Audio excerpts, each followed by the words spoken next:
Halo semua, selamat datang kembali di pembelajaran IPA. Di video kali ini kita akan membahas tentang materi baru yang berjudul ciri-ciri makhluk hidup.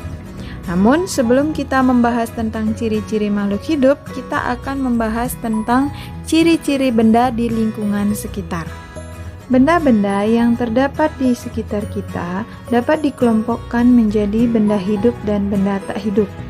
Benda hidup terdiri atas komponen biotik yang meliputi semua jenis makhluk hidup, dan benda tak hidup terdiri atas komponen abiotik.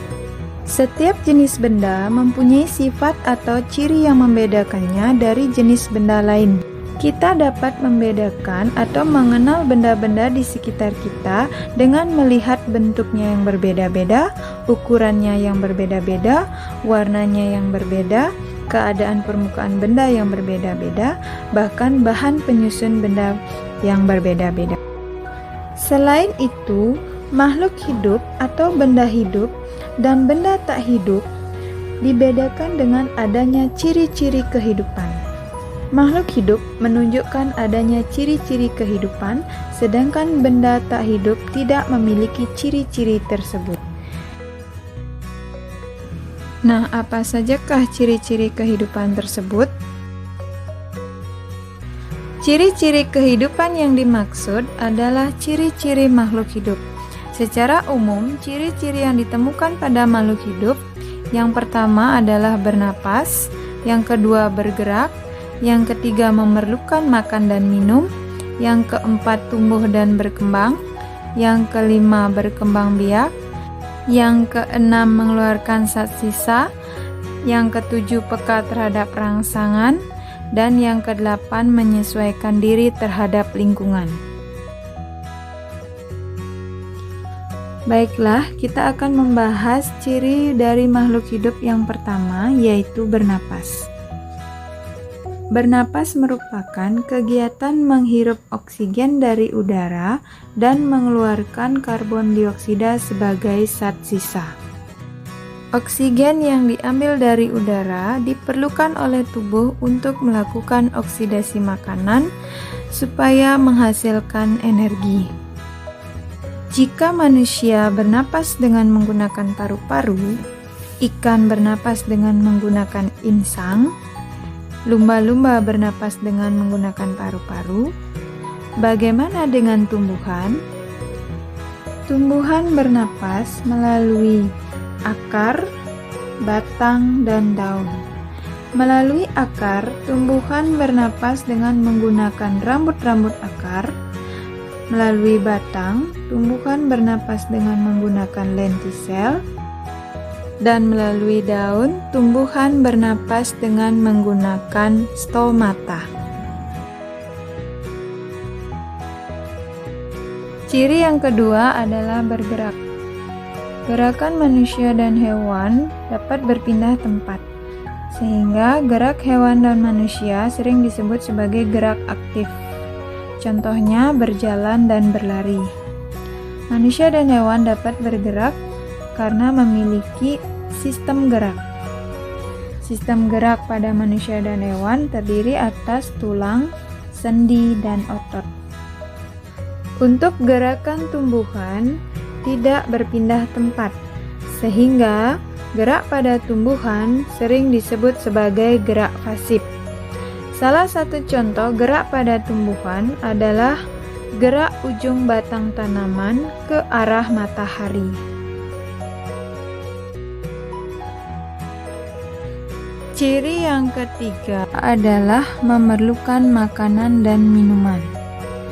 Tahukah kalian apa tujuan makhluk hidup memerlukan makanan dan minuman?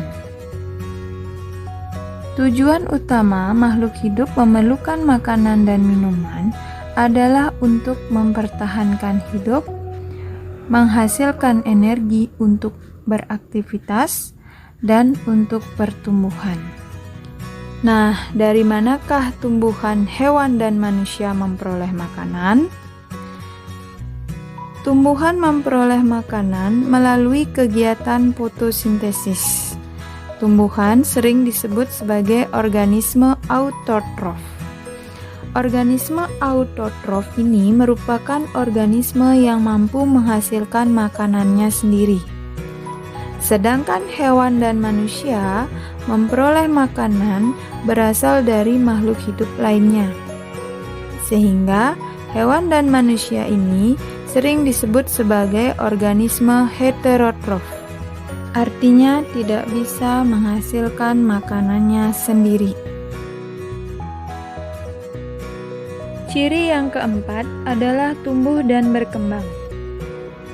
Coba perhatikan tubuhmu. Samakah tinggi tubuhmu sekarang dengan tinggi tubuhmu waktu masih kecil? Tentu saja tidak sama, bukan? Tinggi tubuhmu akan bertambah seiring bertambahnya usia. Proses inilah yang disebut dengan tumbuh. Sehingga definisi tumbuh itu merupakan bertambahnya volume atau ukuran makhluk hidup. Sedangkan berkembang itu merupakan proses menuju kedewasaan yang dipengaruhi oleh hormon, nutrisi, dan lingkungan.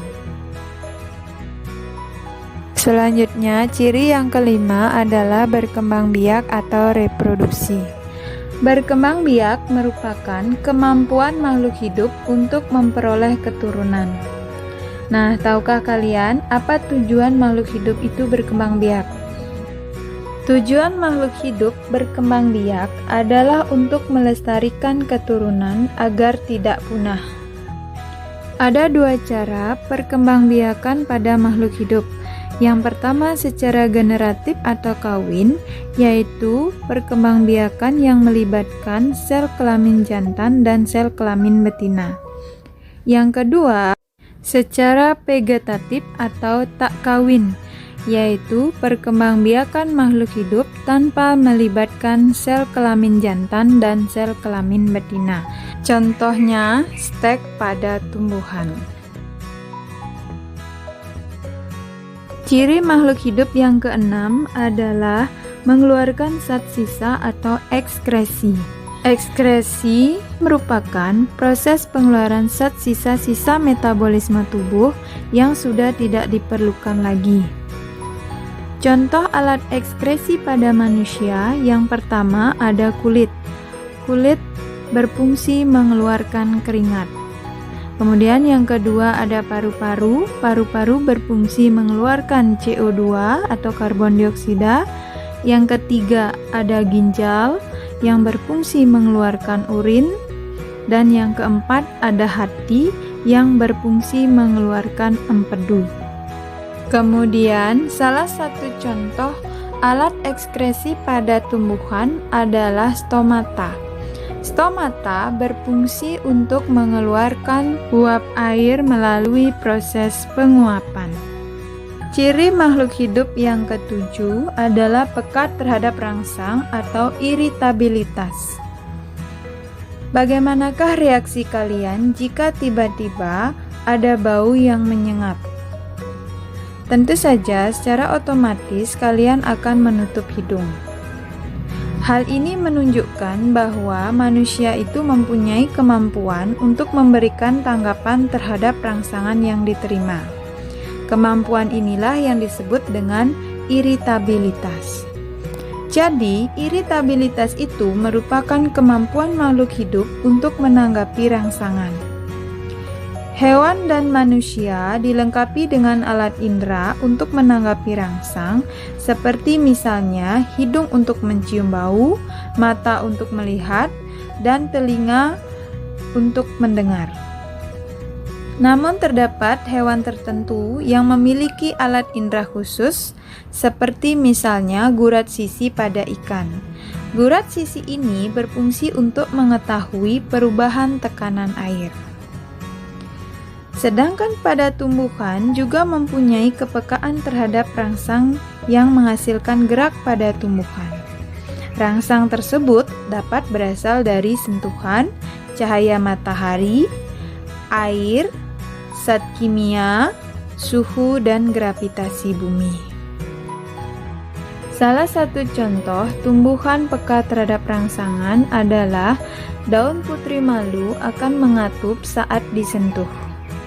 Selanjutnya ciri yang ke-8, yaitu yang terakhir, menyesuaikan diri terhadap lingkungan atau adaptasi.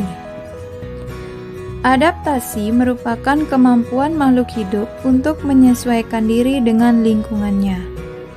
Contohnya misalkan, manusia akan memakai jaket bila berada di daerah dingin, kemudian bentuk paruh burung yang berbeda-beda sesuai dengan jenis makanannya, dan tumbuhan yang hidup di tempat yang kering akan memiliki daun yang sempit dan tebal. Nah, itulah beberapa contoh adaptasi yang dilakukan oleh makhluk hidup. Demikianlah ulasan tentang ciri-ciri makhluk hidup. Semoga video ini bermanfaat dan dapat dipahami.